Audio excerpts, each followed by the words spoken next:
Bienvenue sur Parlons de votre mental, le rendez-vous pour venir booster vos ressources psychologiques et votre mindset en écoutant des invités inspirants chaque semaine. Vous souhaitez être performant dans vos réalisations personnelles, professionnelles, tout en étant bien dans vos baskets? Nos invités de la saison 3 nous partageront comment ils font pour développer leur confiance en eux, leur motivation au quotidien, leurs méthodes pour gérer les échecs, la pression, le stress. Ils témoignent sur leur capacité de résilience et leur détermination pour toujours aller plus loin, plus haut, en restant positif. Abonnez-vous, ce podcast va devenir votre vitamine pour vous doper vous aussi à vous dépasser pour réaliser vos rêves. Et si nous découvrions notre invité du jour? Bonne écoute à toutes et à tous.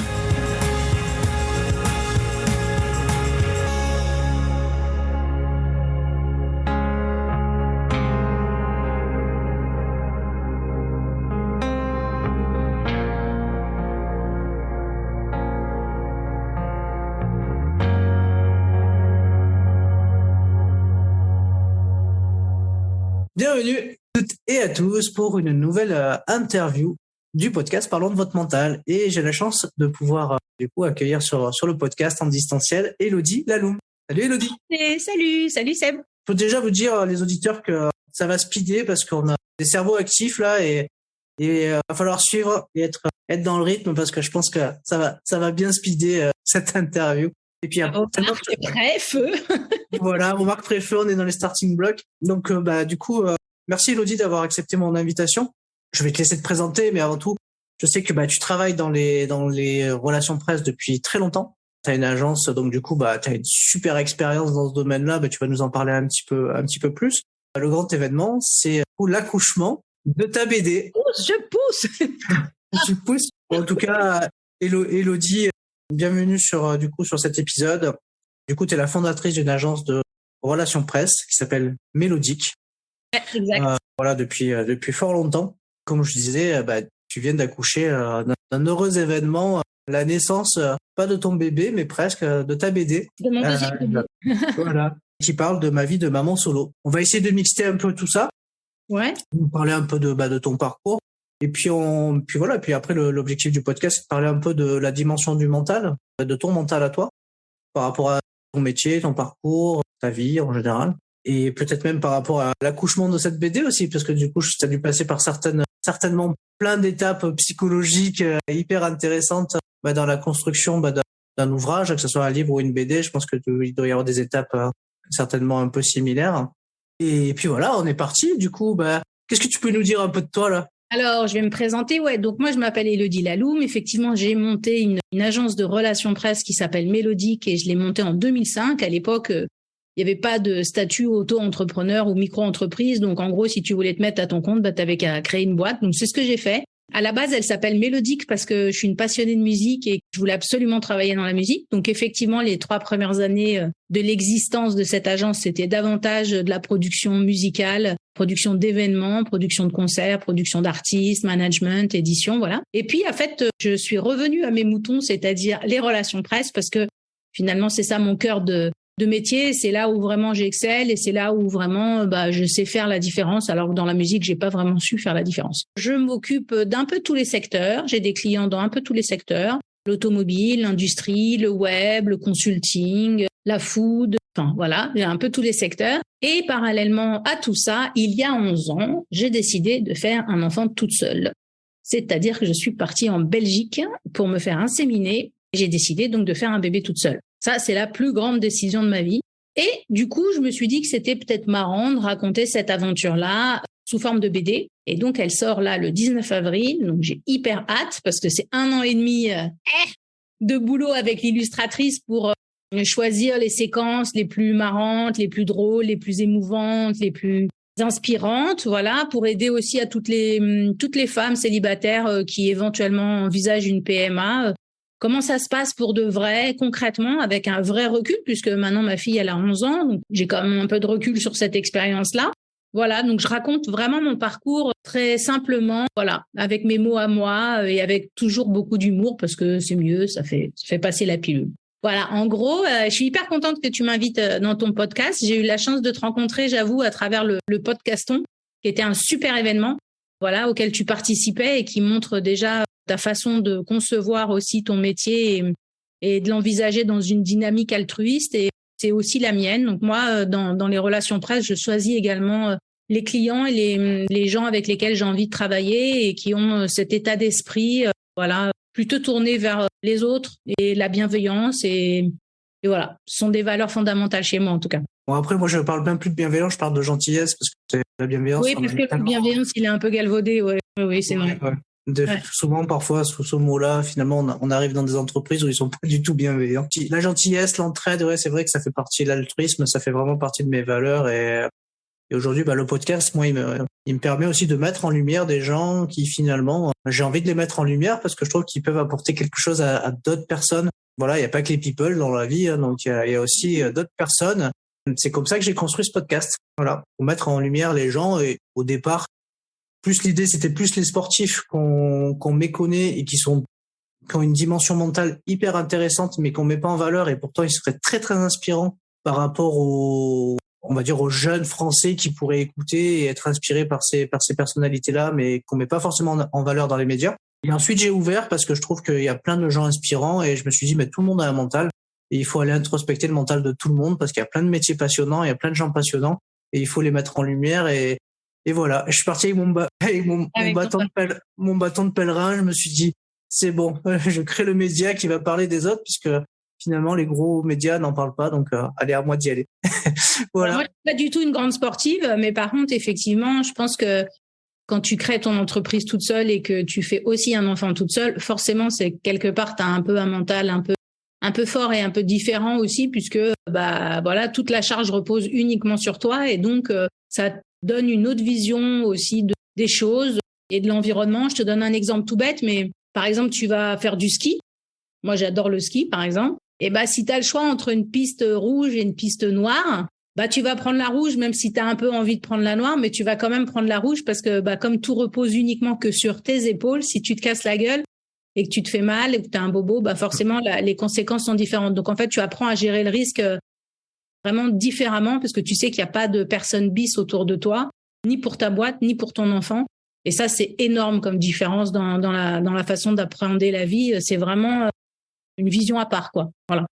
Je fais le parallèle avec certains athlètes dans le sport de haut niveau où ils pratiquent pas certaines disciplines sportives parce que s'ils se blessent, ça peut remettre en jeu, en tout cas, leur carrière ou des événements sur lesquels ils sont en tout cas financés pour.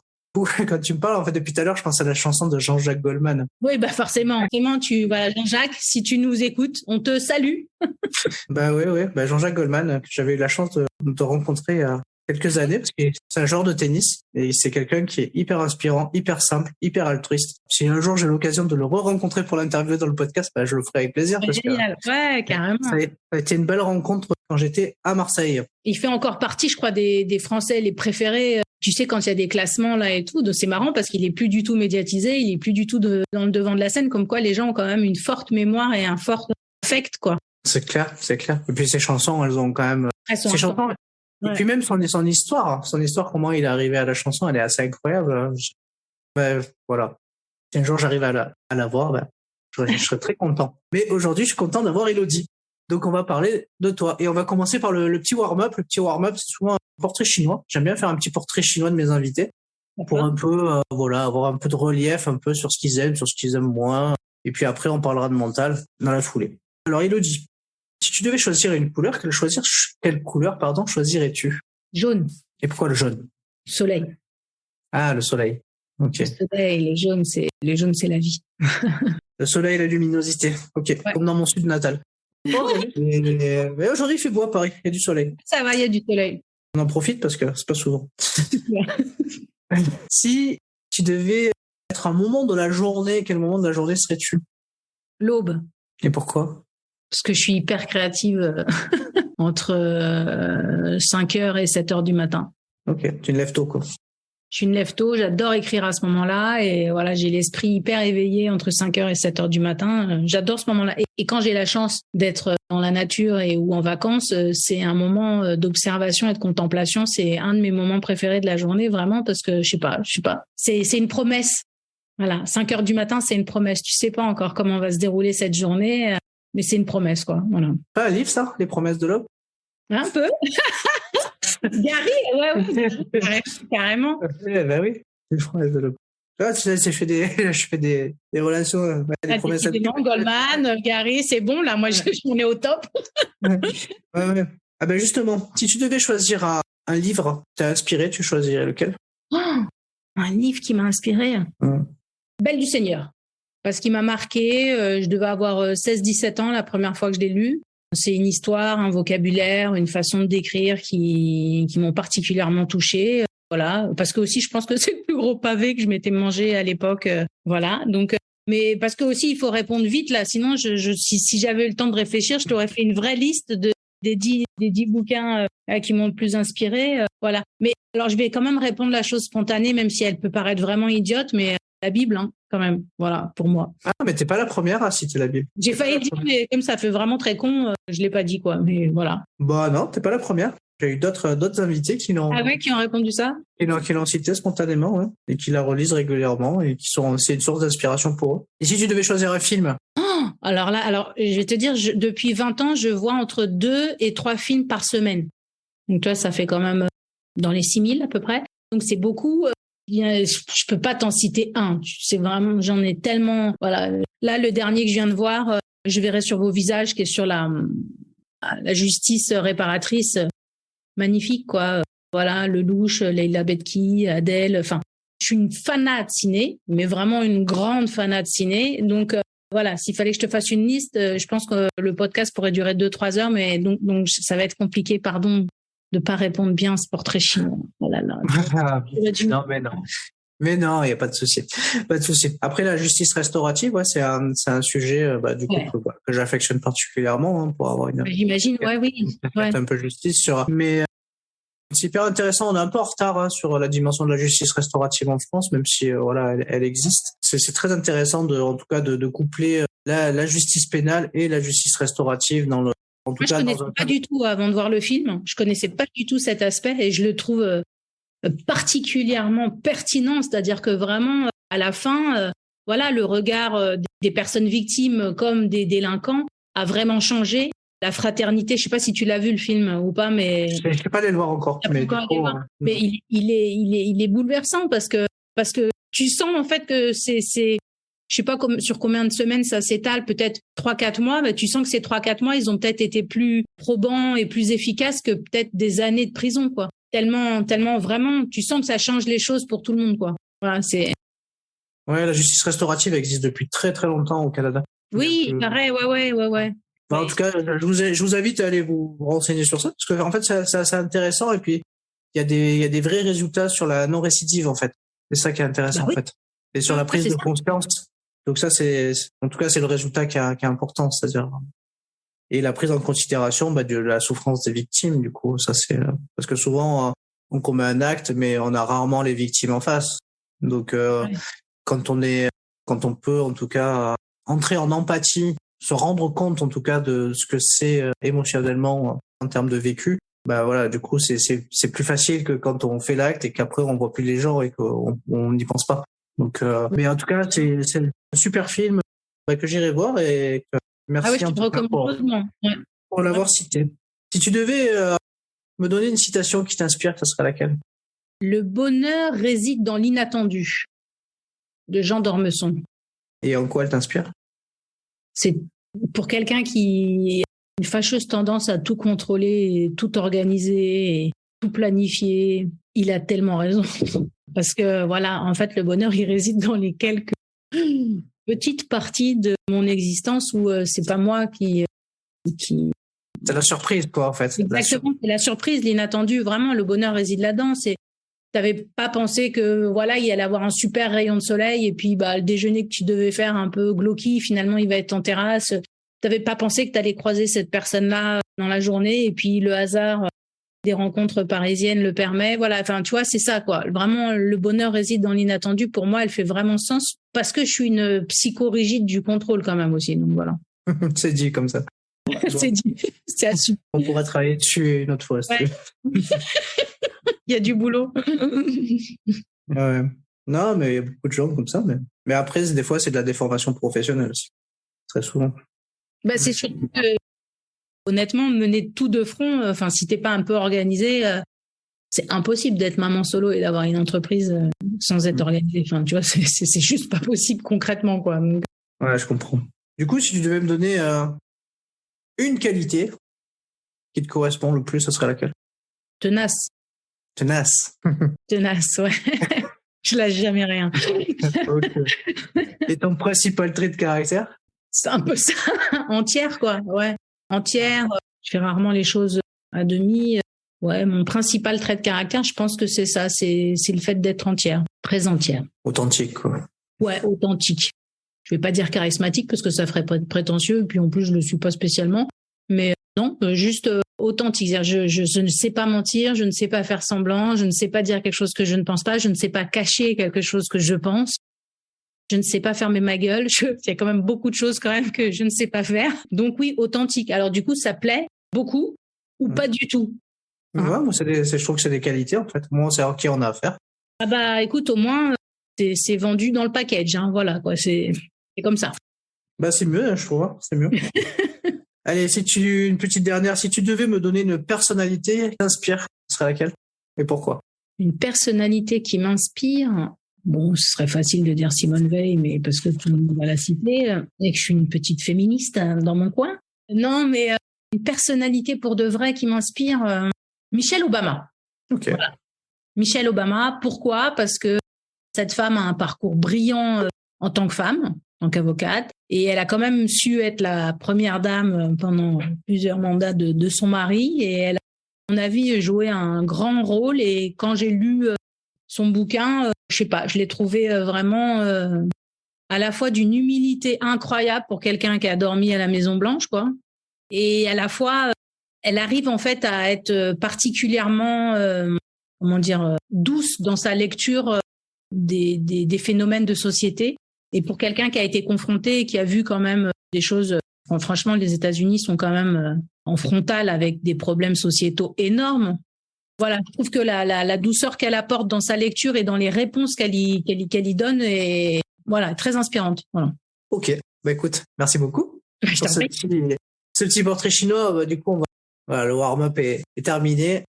C'est bon, la voix a été chauffée. C'est vrai? Bon, bah ça va. Fou. Voilà. On va pouvoir mettre ça en mélodie avec ton parcours et ton mental. Parce que tu aimes la musique. Ouais, beaucoup. Beaucoup. Ouais. Bah, du coup, moi aussi, j'aime beaucoup la musique.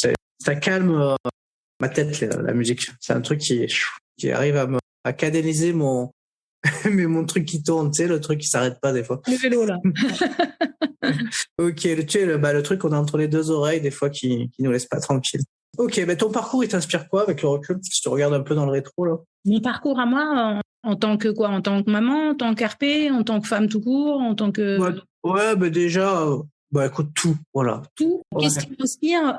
Je suis assez fière, quand même, du parcours que j'ai, parce que je suis partie à 18 ans de chez mes parents, que je dois rien à personne, que j'ai payé mes études, que j'ai travaillé pendant mes études, que je me suis faite toute seule, que je connaissais personne, que je n'avais pas du tout un esprit entrepreneurial particulier et que ma boîte va bien, que j'ai réalisé l'un de mes plus grands rêves en sortant un bouquin sur l'histoire de ma fille, dont je suis très fière aussi.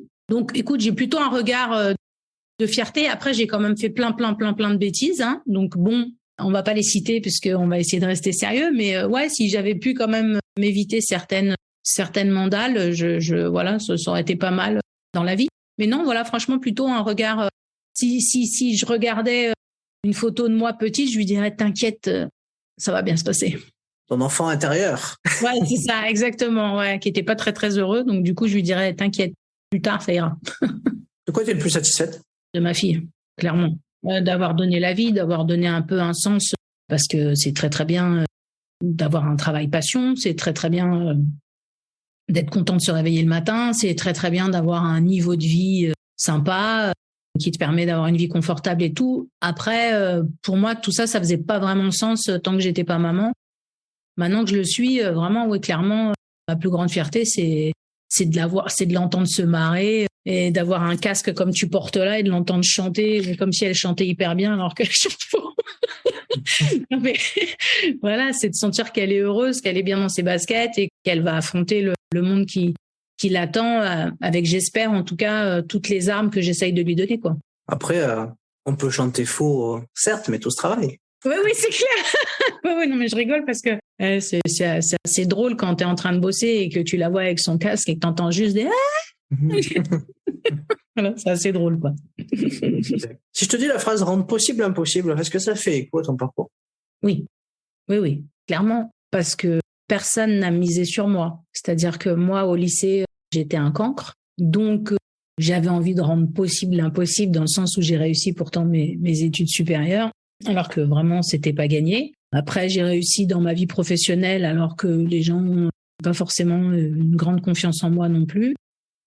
Donc oui, rendre possible l'impossible. Et puis rendre possible l'impossible, alors ça fait encore plus sens avec le fait d'avoir fait un bébé toute seule, puisque c'était mon grand désir dans ma vie de devenir maman. Il se trouve que dans mes histoires, ça s'est pas bien passé de ce côté-là. Je me suis retrouvée à 35 ans sans enfant et avec ce désir vraiment intense et cet appel carrément de l'horloge biologique qui me disait bon bah écoute maintenant Hello, en fait t'as plus le temps, donc qu'est-ce qu'on fait? Et voilà, et rendre possible l'impossible, normalement c'est impossible de faire un bébé toute seule. Un enfant, c'est un projet de vie à deux, depuis la nuit des temps, c'est comme ça que ça a été fait, c'est comme ça qu'on a été conçu, quoi. Ou oui, effectivement, faire un bébé toute seule, c'est vraiment quelque part rendre possible l'impossible. Puisque c'est par définition pas du tout prévu pour, quoi. Donc, Effectivement. Bon, après, c'est vrai que il y a l'après aussi, quoi. Il y a toute la gestion après, on va dire dans le développement de l'enfant aussi. Ça aussi, ça doit pas être non plus très simple. Non, c'est sûr. Le père et la mère ont souvent deux rôles bien différents, un qui est plus dans l'aspect du cadre et l'autre qui est plus dans l'aspect du maternel. Donc du coup, jouer les deux rôles, c'est pas forcément toujours très simple. Alors je peux en parler puisque moi c'est ma mère qui m'a élevé. Je connais mon père, hein, bien évidemment, mais ma mère m'a beaucoup s'est occupée de moi. Donc là, je suis à des moments devoir jouer les deux rôles et c'est pas chose simple de devoir être à la fois la mère qui caresse dans le sens du poil, ça va aller mon petit chou, et l'autre sens où tu mets un cadre fort et dur. Donc il faut avoir les deux casquettes et puis il faut avoir aussi le dynamisme et le courage aussi de tous les jours la porter, parce que tu vois, ce matin je lisais un papier sur la BD qui disait un truc un peu faux, je sais pas si je peux le dire, mais qui disait au final ça ressemble un peu à une vie de femme séparée ou divorcée. Alors pas du tout, quoi. C'est pas du tout ça, quoi. Je veux dire, moi j'ai pas de solution bis. Il n'y a pas de semaine off sans enfant, il n'y a pas de vacances off, il n'y a pas de deuxième contact d'urgence si tu t'appelles à l'école et qu'il y a un bobo. Il y a pas, je connais pas 50% de l'ADN, elle a pas de projection sur son père, je n'ai pas de pension alimentaire, je n'ai rien à remplir dans la case père, dans tous les documents officiels qu'il faut remplir tout le temps. Ça n'a juste rien à voir. La charge mentale n'a rien à voir. Même avec quelqu'un qui a fait un enfant et où le papa il est parti pour XYZ raison et il joue pas le rôle de papa. Même dans ce cadre-là, au moins, tu as quand même un nom à coller quelque part, tu as une image, tu sais à quoi ça ressemble et éventuellement, s'il est diabétique, tu le sais. Moi, j'en sais rien, je sais rien. Donc, je veux dire, oui, bien sûr, dans la vie du quotidien, c'est énorme de faire un enfant toute seule parce que après, vraiment, ça veut dire que tu assumes tout, toujours toute seule, quoi. Ça veut dire que si t'es pas là à 16h30, il n'y a pas de personne bis qu'on va appeler et le gamin, il va aller chez les flics, hein, si t'es pas à l'heure. Voilà. Donc, je veux dire, c'est très différent, quoi. Il y a beaucoup de gens qui font le parallèle parce qu'en plus, il se trouve que le titre de la BD, c'est La vie de maman solo. Donc, tu comprends pas forcément tout de suite dans le titre. Ça veut dire que la personne a fait un bébé toute seule. Tu dis juste, bon, elle élève un enfant toute seule. C'est un peu plus complexe que ça, notamment dans les problèmes d'identité qu'elle aura peut-être un jour. Tu vois, quand elle va se questionner quand même sur son papa un jour, enfin, en tout cas sur son géniteur, elle aura pas beaucoup d'infos puisque moi, en Belgique, par avoir coché caucasien, c'est tout ce que je sais sur l'identité du géniteur. Donc, tu vois, toutes ces questions-là, ça a strictement rien à voir avec la vie d'une femme divorcée, quoi. Ça a pas de... Ah oui. Ça n'a rien à voir, c'est clair. Ouais, ça a rien à voir, quoi, tu vois. Donc, j'aime pas trop quand on me compare et qu'on me dit, ouais, t'es comme toutes les mamans solo, divorcées, c'est pareil. Oui, il y a des points de similitude, mais c'est pas tout à fait pareil, non. Mais en tout cas, c'était bien de le souligner. C'était le sens de ma BD, tu vois, aussi, parce que moi, j'en avais un peu marre d'entendre tout le temps que des caricatures sur des femmes un peu victimes quelque part de ce statut. Évidemment, c'est souvent des statuts subis plutôt que décidés. Mais moi, j'avais envie, voilà, je me rappelle quand j'étais enceinte et que je lisais des bouquins sur les mamans solo, je me disais, mais il y a aucun profil qui ressemble au mien. J'aimerais bien quand même lire des expériences d'autres nanas, mais qui sont pas dans le deuil d'une relation qui s'est mal passée. Et du coup, il faut d'abord qu'elles arrivent à encaisser mentalement le fait qu'elles ont été abandonnées. Il faut pas qu'elles projettent sur leur enfant le fait que le papa soit barré. Tout ça. Moi, j'ai pas du tout de haine. C'est un projet positif, tu vois. C'est pas contre quelqu'un. J'en veux à personne. Donc voilà, j'avais envie, en tout cas, tu vois, de décrire un peu, voilà, la vie, le quotidien d'une maman solo de façon un peu cynique, drôle et vraie, voilà, mais en évitant les caricatures, tu vois, aussi de la maman solo qui forcément galère, tu vois. Bah non, tu vois, on galère pas toutes non plus. Tout va bien, voilà. Je dis pas que c'est pour tout le monde, hein, évidemment. Je sais que c'est difficile. Ce que je veux dire, c'est que j'aime pas la catégorisation, voilà, victime. C'est souvent une victime, quoi. Et moi, je me sens pas du tout victime. Oui, mais ça, on est fort en France pour ça, se mettre dans cette position. De la victime, tu m'étonnes. Spécialité, mais c'est vrai. Non, regarder un peu les choses sous l'angle positif, c'est quelque chose aussi qui devrait s'enseigner, parce que très souvent, on regarde toujours le verre à moitié vide. Hein. C'est un constat global, enfin, que je peux voir, en tout cas, et ressentir très souvent dans des interactions que je peux avoir avec quand même pas mal de gens. Ok. On va parler de ton mental, du coup. Allez. Allez. Tu devais le définir, ce mot, le mot mental. Tu le définirais comment, toi? Le mien ou le mot mental de façon générale? Le mot mental, mais ta définition, comment tu perçois les choses? Mes 5 sens. Pour moi, c'est l'addition de mes 5 sens. Qu'est-ce que ça fait? Voilà. L'addition de mes 5 sens et d'un cerveau. Qu'est-ce que ça fait, quoi? C'est les connexions pour moi. Ouais, mon mental, c'est la force que j'ai pas forcément dans mon physique, que j'arrive à trouver. Tu sais, j'ai eu une tumeur au cerveau, moi, il y a 5 ans.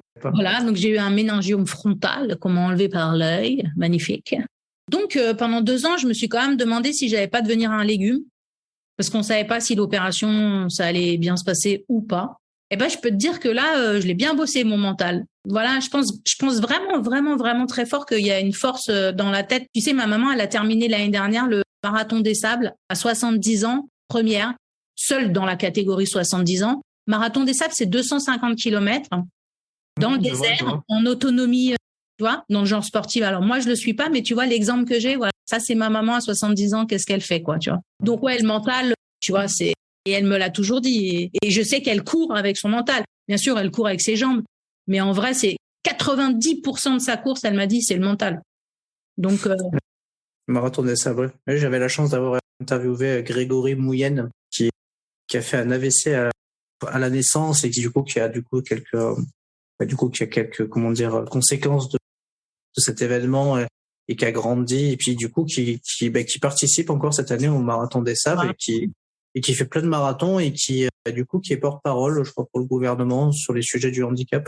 Et c'était une belle interview aussi de ce. Ah bah si tu veux mental, je vais te dire, moi j'en connais une. Je connais pas de mental plus balèze que le sien, franchement. Et là, il y a 2 ans, quand elle a remporté donc dans sa catégorie, il y avait eu un décès qui était quelqu'un qu'elle connaissait, quoi, un décès d'un mec qui avait genre 58 ans.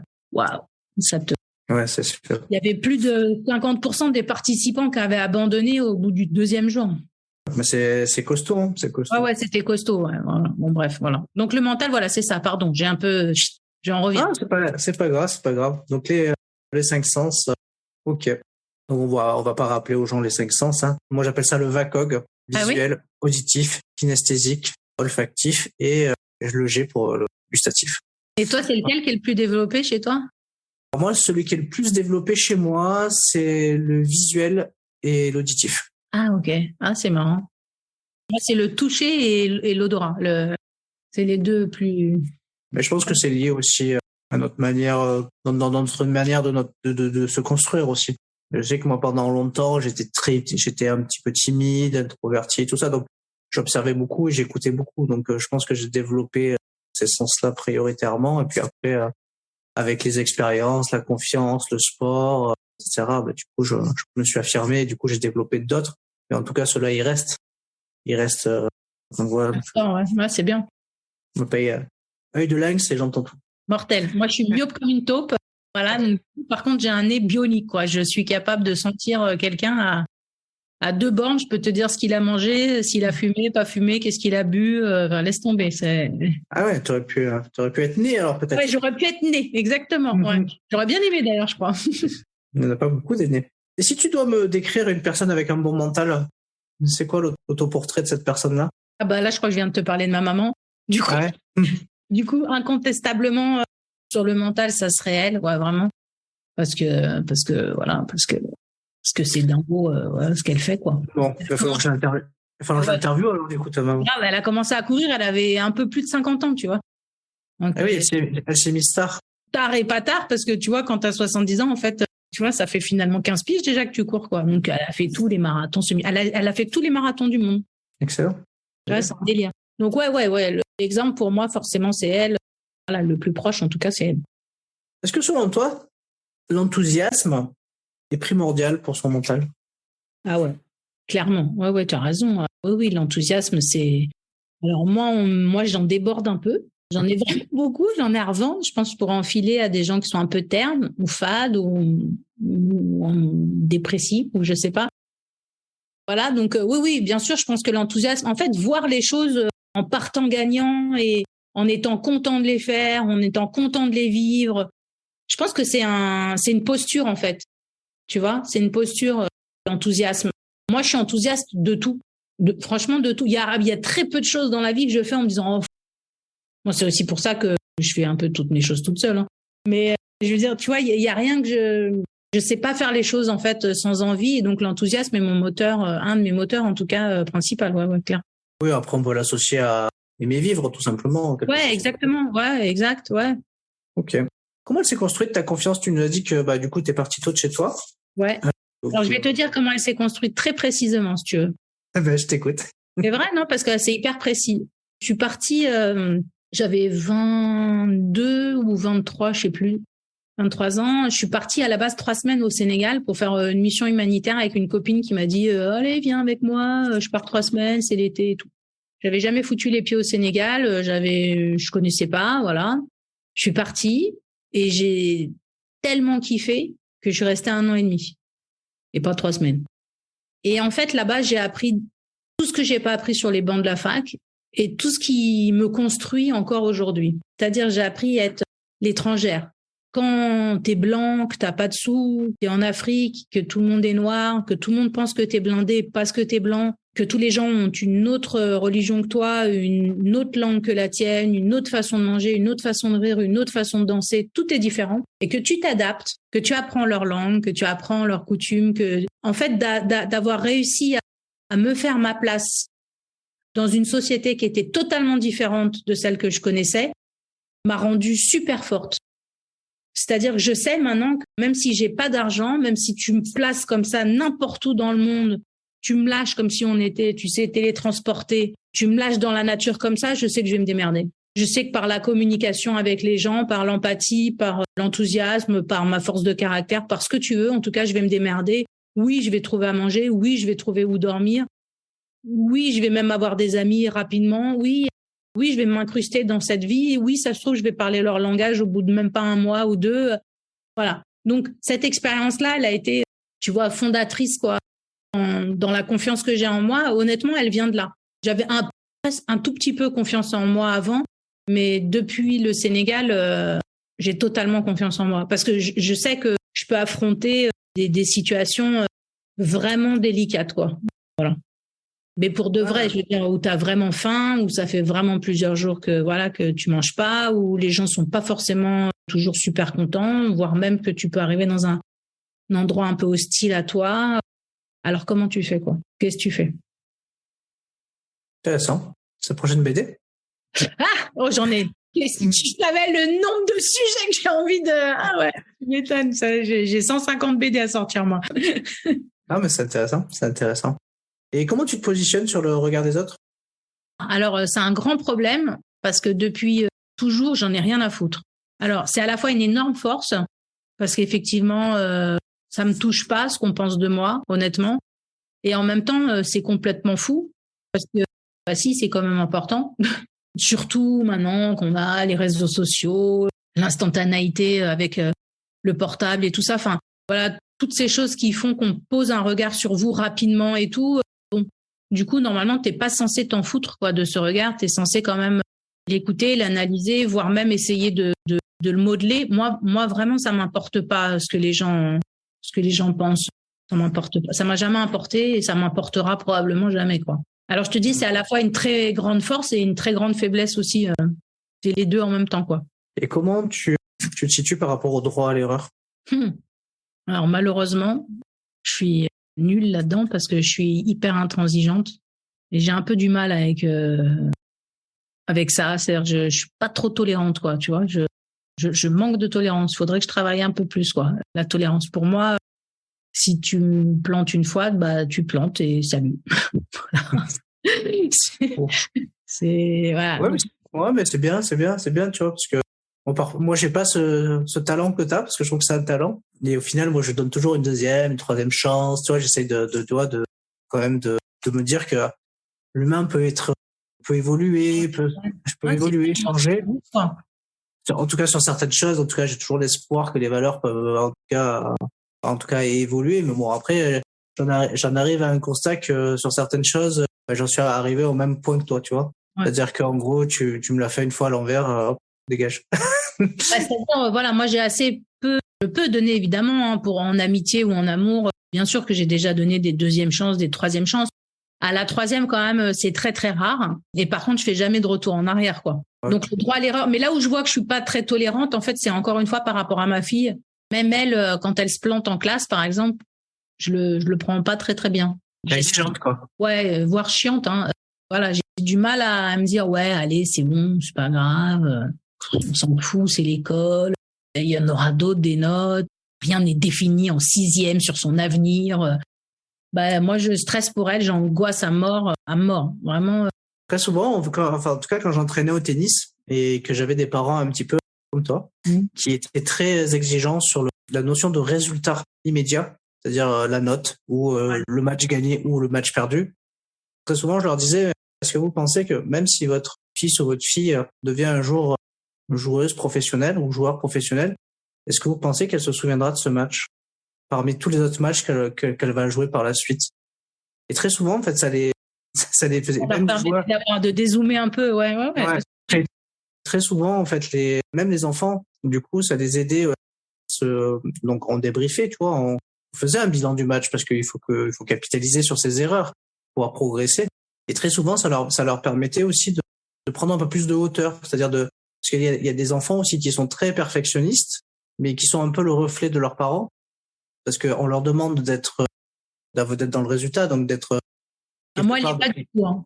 Moi, alors, pas du tout. Hein. Vraiment. Oui, mais après, ça se transmet. Il y a des choses qui, veut dire Là, je te jure que j'ai pas transmis. Là, je te jure que. Elle est vraiment du perfectionniste. Elle en a ri, fiche de tout ça. Elle est en miroir inversé, alors. Ouais, elle est bien, voilà, elle a pas besoin que ça soit parfait. Quand un truc est dégueulasse et qu'il faut le rendre au prof, c'est pas grave, elle a pas besoin de le refaire.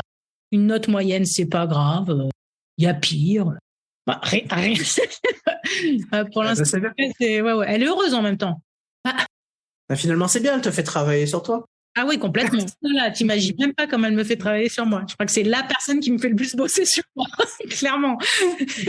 Alors, on va parler de motivation. Ok. Comment tu te motives, toi, au quotidien? C'est quoi un truc qui t'emmerde? Comment tu vas te motiver pour le faire? Qu'est-ce qui va arriver à te stimuler? Bon, alors, soyons honnêtes. Parce que c'est ma de fabrique.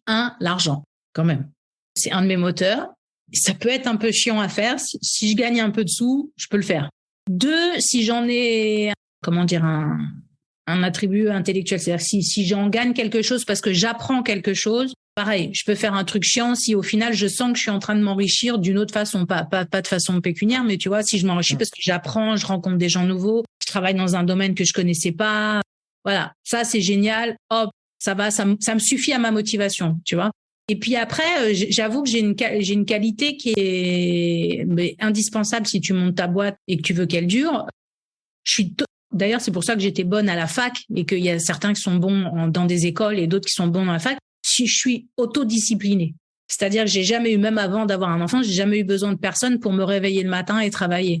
Jamais eu besoin de personne pour me dire mais non, là tes résultats ils sont pas suffisants, allez bosse encore. Pourtant, je n'ai strictement aucune facilité moi. J'ai rien eu facilement. Enfin, tu vois, je fais pas partie des gens qui ont un QI de ouf et tu vois qui ont besoin de lire 2 trucs. Et ça y est, c'est bon, c'est rentré. Moi, pas du tout. Je suis une laborieuse.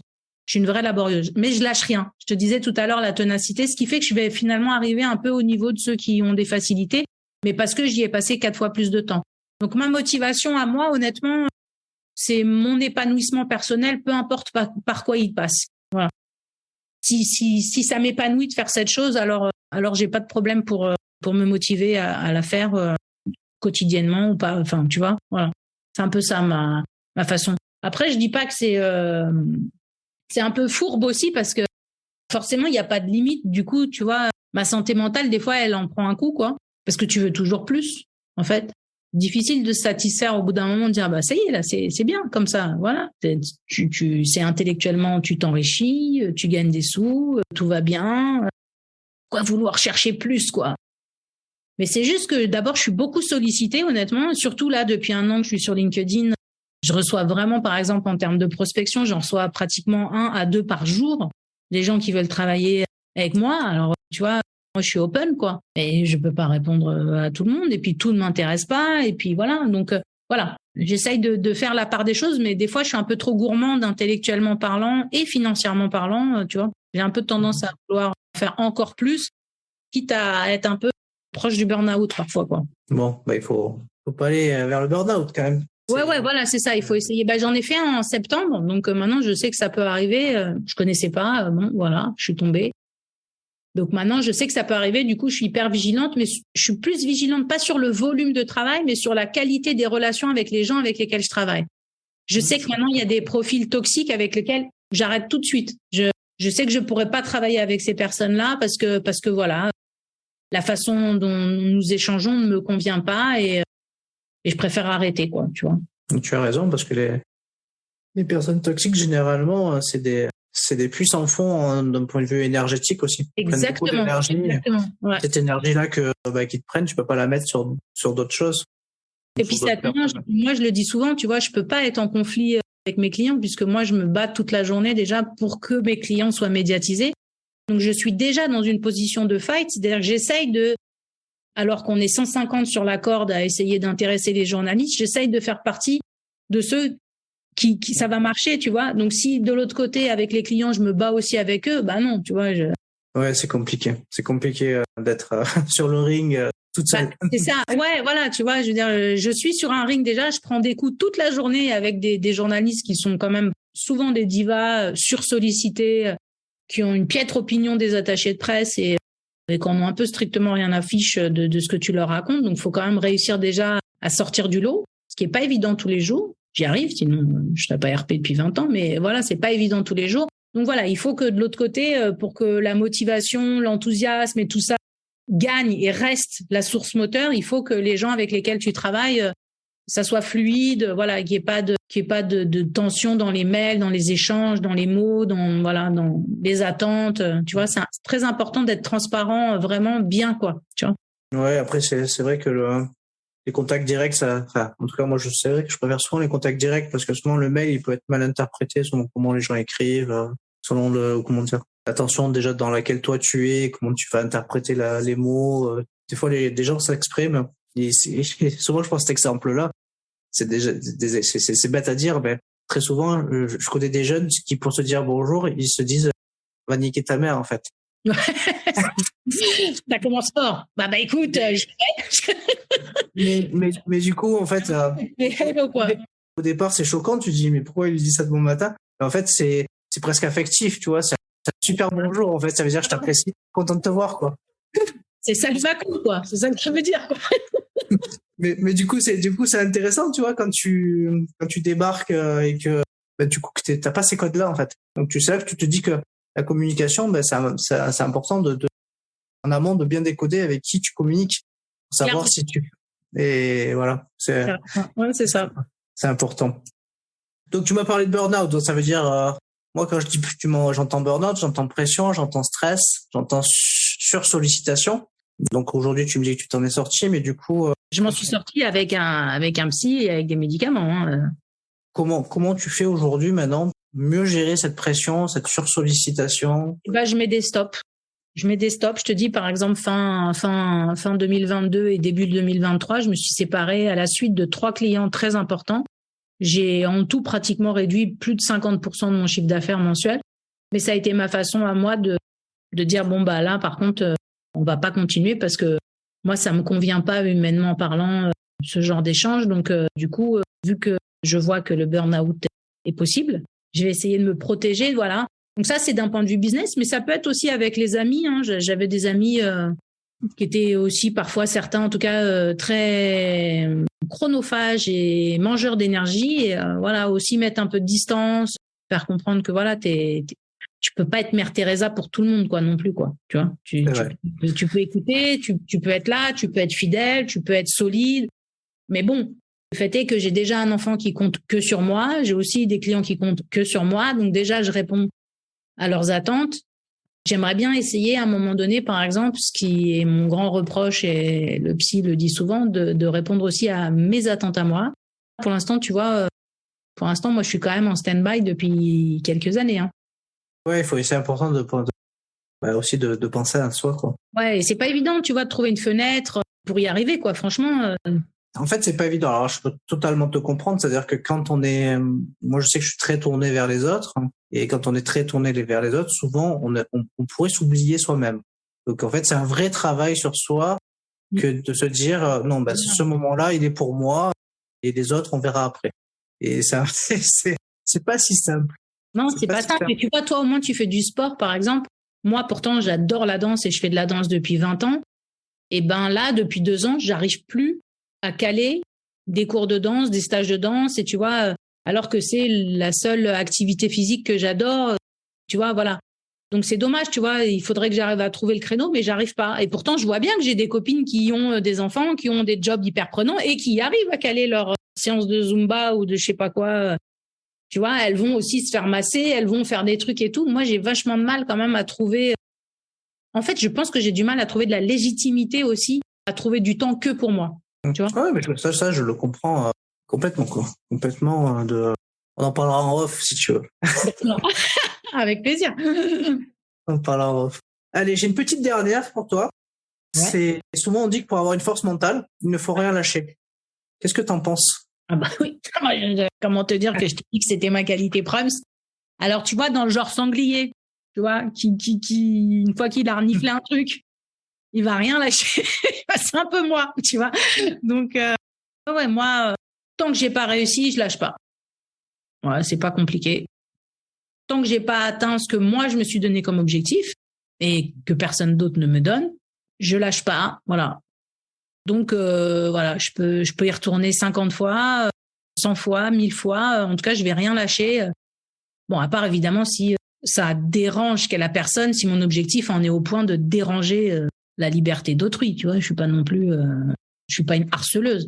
Mais oui, je lâche rien du tout, rien du tout. Mais pour rien. Hein.